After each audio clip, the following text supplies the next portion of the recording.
So increasingly, transgender people and transgender rights have been appearing in the media. This is really great for their visibility, but unlike gay and lesbian people who are getting closer towards equality, transgender people and trans rights still have a long way to go. And this is quite interesting to me because while the majority of the left and a section of the right will now accept gay and lesbian people, the very thought or idea of the existence of trans people makes people on both sides of the political spectrum quite uncomfortable. And I use the word uncomfortable very specifically because with Target in the US and some Australian schools are now allowing trans people to use the bathroom of their choice, it's caused an enormous controversy. The people who are against it, basically their main argument can be summed up by saying, well, your genitals are what determine your gender, which actually isn't true. The first mistake people are making is conflating biological sex with gender. People tend to use the terms interchangeably, but they're not actually the same thing. And according to the American Medical Association, the words male and female are not interchangeable with the words man and woman. Before I get into the definition of sex, I just want to say that throughout this video there's going to be a lot of different scientific terms used. Because I don't want to make it particularly complicated, I'm not going to go into a whole lot of detail about what those different terms are. However, in the description box below,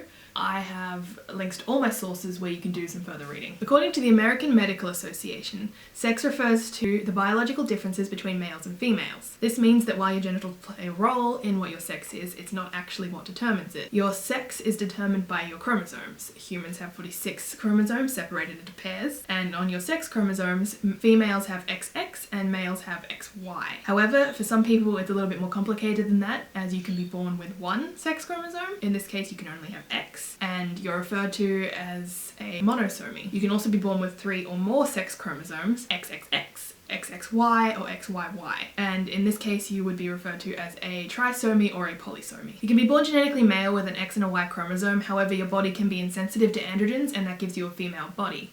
You can also be born with female features, but you have 5-alpha reductase deficiency and you grow a penis at the age of 12. You can also be born genetically male with an X and a Y chromosome, but your Y chromosome is missing the SRY gene and it gives you a female body. Likewise, you can be born genetically female with 2 X's, but one of your X's has the SRY gene, giving you a male body. These aren't the only cases where humans have appearances that don't match their genetics, but it does set a good case for why your genitals aren't what determines your sex. Rather, your sex is determined by chromosome complements, hormone balances, and a range of phenotypic variations. It's worth noting that these people are actually intersex, not necessarily trans. This means that they're not wholly male or female, rather they're a combination of both. So some may choose to identify as trans, others may choose to identify as a combination of both male and female, or others may choose to identify as the sex they were assigned at birth. And as a side note, intersex babies often have corrective surgery performed on them because they usually have a combination of male and female genitalia, so it's to make them look more normal. Having both male and female anatomy doesn't actually affect intersex babies, so it's purely done for cosmetic reasons. Their sex is chosen based on whether the parents would prefer a son or a daughter,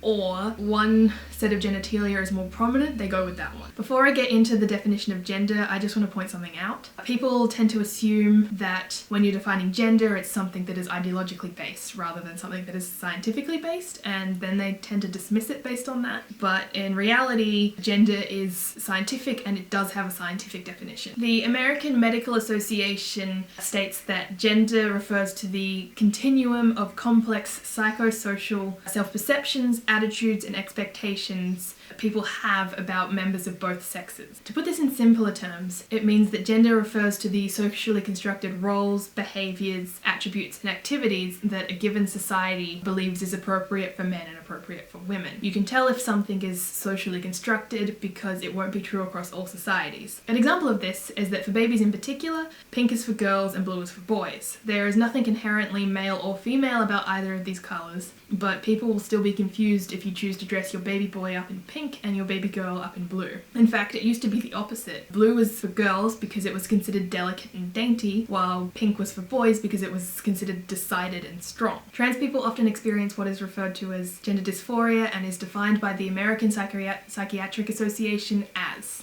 A conflict between a person's physical or assigned gender and the gender with which he, she, or they identify. They also stress that gender dysphoria is not the same as gender nonconformity, which refers to behaviours not matching the gender norms or stereotypes of the gender assigned at birth. Examples of gender nonconformity, also referred to as gender expansiveness or gender creativity, include girls behaving and dressing in ways more socially expected of boys or occasional cross-dressing in adult men. Another thing to note is that the recommended treatment for gender dysphoria includes counselling, cross-sex hormones, puberty suppression, and gender reassignment surgery. Some adults may have a strong desire to be a different gender and to be treated as a different gender without seeking medical treatment or altering their body. They may only want support to feel comfortable in their gender identity. Others may want more extensive treatment, including hormone treatment and gender reassignment surgery, leading to a transition to the opposite sex. Some may choose hormone treatment or surgery alone. Individual therapy can help a person understand and explore their feelings and cope with the distress and conflict. The point being here is that there's nothing wrong with transgender people feeling the way they do, and the recommended treatment for gender dysphoria is to treat them as the gender they want to be treated and to allow them to transition as they see fit. So in conclusion, we don't have a specific cause for transgender people, but like gay and lesbian people, we know that it's not a choice.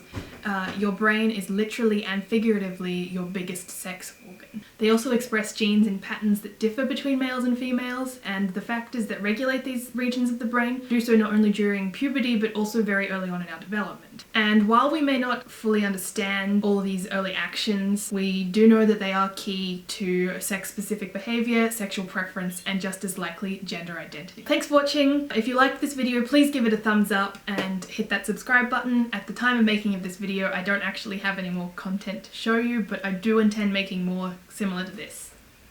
Bye!